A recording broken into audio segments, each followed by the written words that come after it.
All right, so today's video is a simple question that tends to set the entire influencer boxing community and its fandom on fire for some reason, which has kind of already been done thanks to apparently an opinion by my guy Viddal on the boxing prowess of Jake Paul and KSI, but drawing the ire of the community was obviously the take on KSI because that's what always happens, which is unfortunate because it's not JJ's fault. He's not the one complaining about any of this stuff. I think he could care less about videos that Viddal makes, that I make. But unfortunately, it seems like the rest of the community can't handle even someone like Viddal, who's the English champ and the realist for a reason. But I want to ask the same question that Viddal did. What does KSI look like now compared to when he started? And how has he changed? Has he gotten better or worse as a, listen to this word, technical boxer, athlete, ring IQ, all that stuff? I'm stealing the idea from Viddal. Don't care because I think it's super interesting what has changed with not only KSI, but Jake Paul. And this part shouldn't have to be said, but here we are. These are just opinions, folks, as in viewpoints based on evidence that's readily available and analysis on things we have, and then a little bit of deduction and context clues on things that we don't. If you don't agree, that's okay. If you do, awesome. Let's get to it. The breakdown, let's go. All right, so to start off, let's take a look at, again, the clip of Viddal from his video that set the internet ablaze, and let's be honest, got the very vocal minority of KSI fans a little upset. But let's take a look at the clip and see if there's anything wild, out of bounds, that we just have to chastise. Let's take a look. It was to contribute to the IQ. When he first started boxing, it was my job to lay the foundation for his IQ. With that being said, and I stand by this, his best performance is against Joe Weller, where he uses the jab, he uses the space, whilst Weller's trying to cut him down. He's throwing hooks around the side of Weller's guard. He's attacking head and body. It's the most you've ever seen JJ use. The most fundamental punch in boxing is a jab. And that was when, closer to when he first started, and I was coaching him to fight Weller. Since then, there has been a decline in skill shown. He's got faster, he's got more powerful, he's got more athletic, he's got more confident, but I haven't seen an improvement in boxing ability. All right, so first off, I don't agree with everything that Viddal said right there. Straight up. What I think Vidal's talking about is JJ's boxing skill. Not his skill as a fighter, his Marcus of Queensberry technical boxing, right? His stance, his usefulness of the lead hand, his ability to defend himself, things that Viddal tried to instill in him in the Joe Weller fight. By the way, Viddal trained him for the Logan 1 and 2 fight, so he knew, just as he's saying this, that part of the reason that JJ's style has changed and, in his words, potentially declined a little bit from a boxing technical aspect is because it kind of had to. For JJ being as new into the sport as he was, you couldn't rely on him to stick behind a jab with a guy with a longer reach. You couldn't rely on him to do things he wasn't comfortable with defensively, like catching punches and countering off. He had to use a little bit more of an unorthodox style, which he then leaned into for the second Logan fight and has leaned into ever since. Now, Viddal saying that, just like JJ doing it, isn't a bad thing. You want to know why? Because he's been successful doing it. There's nothing wrong with that. And I don't even agree that he's gotten worse technically. I just think he's stayed exactly where he was all the way back from the Logan 1 fight. I think he's gotten better in other aspects, but I don't think he's regressed in his ability to throw those punches. He has regressed on throwing some of those punches, like his jab and the Joe Fournier fight, what I thought was a little better, but the variety of it, and again, the usefulness of it, hasn't been what it was in any fight since the Joe Weller fight, partly because of the size issues. And he has a couple of times taken on bigger guys than him, but even in the Pineda fight and the Swarms fight, there were instances there where he could have reverted back into a more squared style, and again, popping his jab and utilizing some head movement, not being so bouncy, but these are choices. These are not things that JJ can't do. He is choosing not to do those in favor of a style that he has worked on continuously at London Shoot Fight. That's his choice to do. It's not like JJ can't learn to box. Maybe he wouldn't learn it in the way that Jake Paul has learned it, or learned it in the way that Slim or Salt Poppy, or name the influencer that's taken a more traditional stance and route, has learned it. But JJ's strengths, especially when he is fighting some of these guys like the Tommy Fury, the Logan Paul, is to be a little bit more unorthodox, to utilize his athleticism, to push himself in other ways, and sometimes that means foregoing the technical aspects of the sport, which again, is a choice of his. And by the way, for the people that got upset at this take from Viddal, did you guys not hear the other 4 things that he said that JJ had gotten better at, which are undisputably true? Faster, he's got more powerful, he's got more athletic, he's got more confident. He has gotten faster, more powerful. He is, I wouldn't say necessarily gotten more athletic, but he has reached a level of his athleticism that he previously wasn't at, and he's gotten more confident with all of those things combined, including the confidence in the style he's built. While it's not the most fundamental, while it does have its pitfalls, while again, in my opinion, there's a ceiling and he's getting close to it with how much he can utilize doing just that and not having the boxing fundamentals, which is why myself, Viddal included, and others have said as this scene progresses further, if JJ hits a ceiling with his athleticism, his speed, and his power, there needs to be a fundamental base to fall back on that does help him overcome some of those things, which to him is relying on his power, speed, durability, and bladed stance. For people to want to see that next step as a boxer, it should be a bit of the fundamentals, a bit better footwork, and again,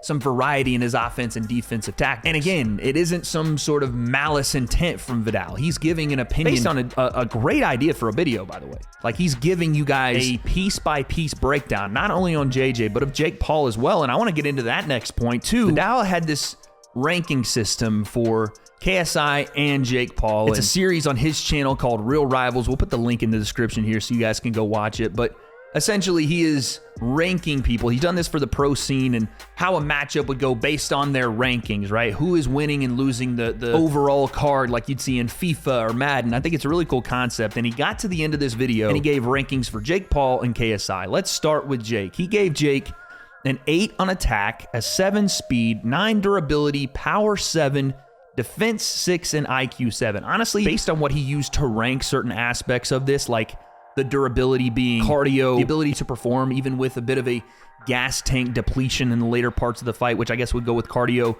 there's not much that I disagree with here. Maybe the big one that sticks out to me is Jake's power being a 7, with looking across the aisle at KSI being a 10. It'd be interesting to me to hear more about why he thinks that. So guess what we're going to do?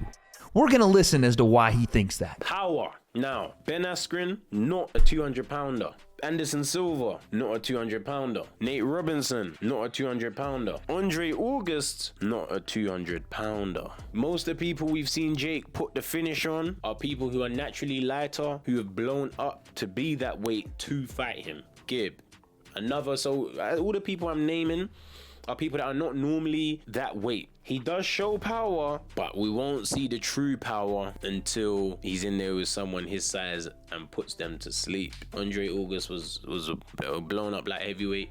Tommy Fury couldn't get him out of there. Anderson Silva, someone who's a bit bigger, couldn't get him out of there. Nate Diaz, someone again who's a bit bigger, still over their competitive weight from back in the day, couldn't get him out of there. With that being said, I'm gonna give Jake the power rating as a 200-pounder of 7. Agree?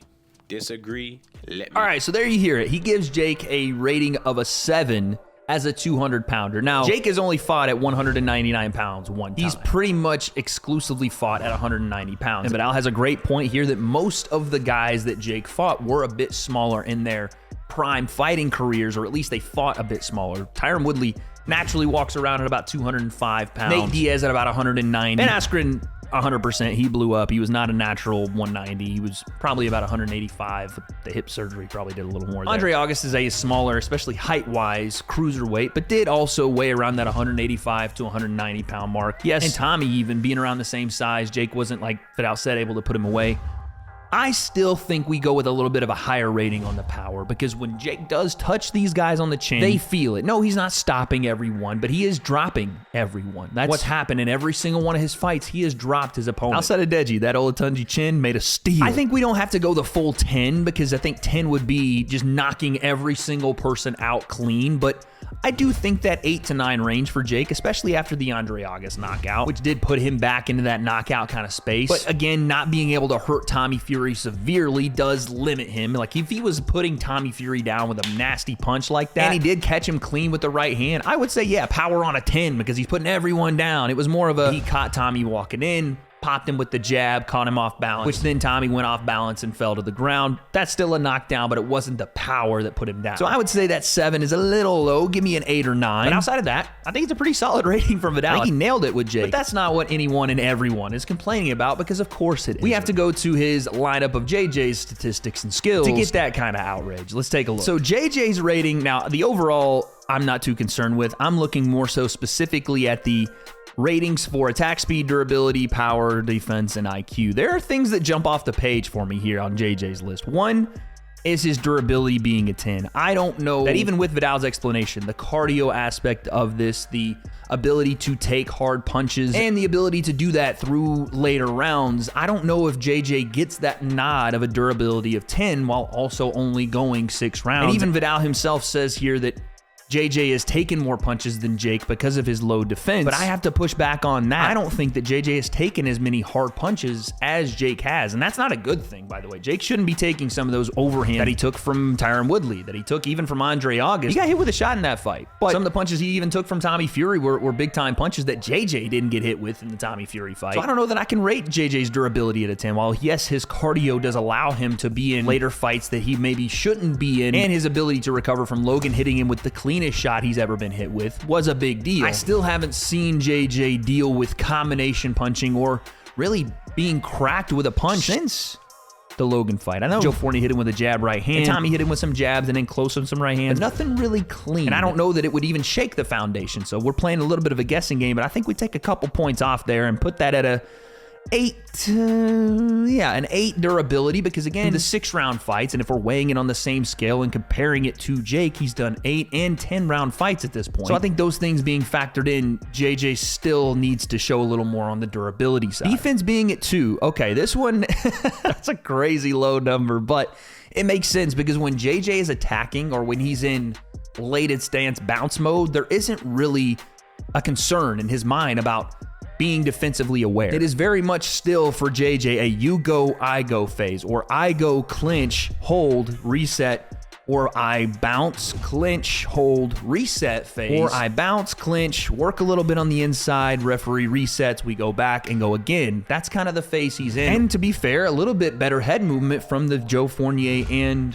Tommy Fury fights respectively, but it doesn't seem as if there is much of a transitional phase for JJ. It's either all offense or a little bit of defense, clinch, then go back to offense. So with that being said, the defense is going to be lower for JJ. There are times where he shows almost no awareness of his defense, and that's most of the time his commitment to his offense, which is the reason, but I would give him a couple more points here. I would say maybe a 3 or 4, depending on, because he doesn't get hit cleanly either. And maybe that's because the best defense is a good offense, and him just sprinting into range and that bounce is able to shut guys down. He shut down Tommy's jab with it, so I would go a little higher there. Same thing with the IQ. Like, you had to have a decent enough game plan to stifle Tommy Fury, even if it wasn't the ability to outbox him or to try to beat him on points. Like, you're just going to talk about fight IQ and giving yourself the best chance to win. JJ did that. So I think his IQ is a little higher than that. I think you give him a 5 or a 6 on the IQ because, again, regardless where you put him in the ability to box, he keeps himself in fights. And that's with, yes, some of that durability. It's, yes, with some of that attacking speed, power, and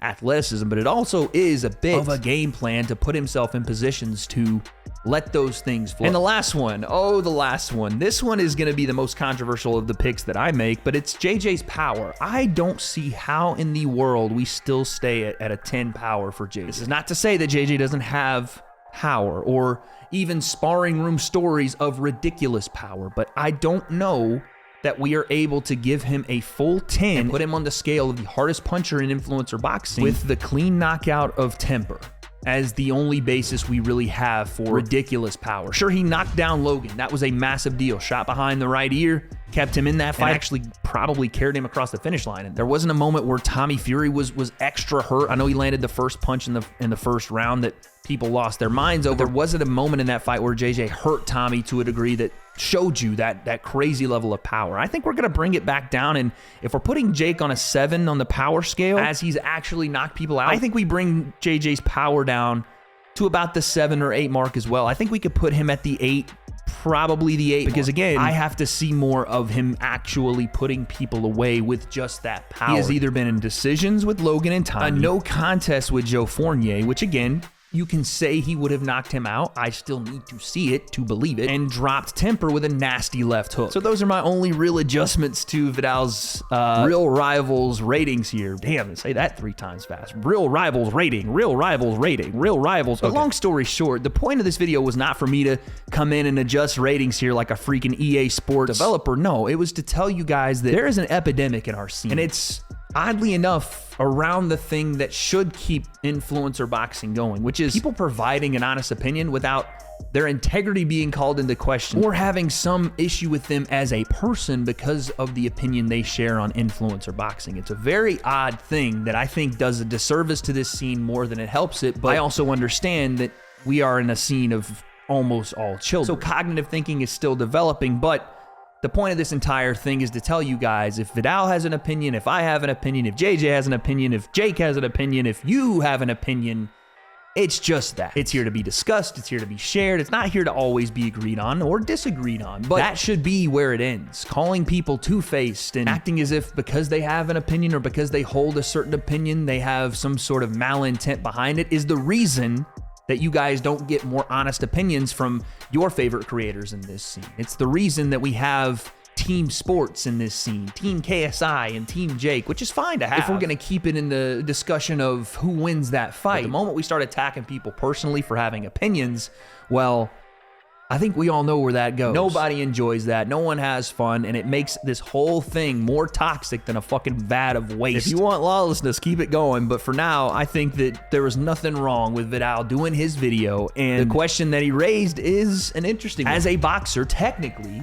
has JJ gotten better, gotten worse, or stayed the same? And if he has any of those three, what has allowed him to carry on further? And potentially what will allow him, if he wants to continue boxing, to do exactly what he said he wanted to do. Prove he's the best influencer boxer. I don't have those answers, but if JJ comes back, if we have to continue covering this topic, even though both of them aren't intrigued on fighting each other and probably won't be in the near future, I'm going to lose my mind, but guess we'll find out.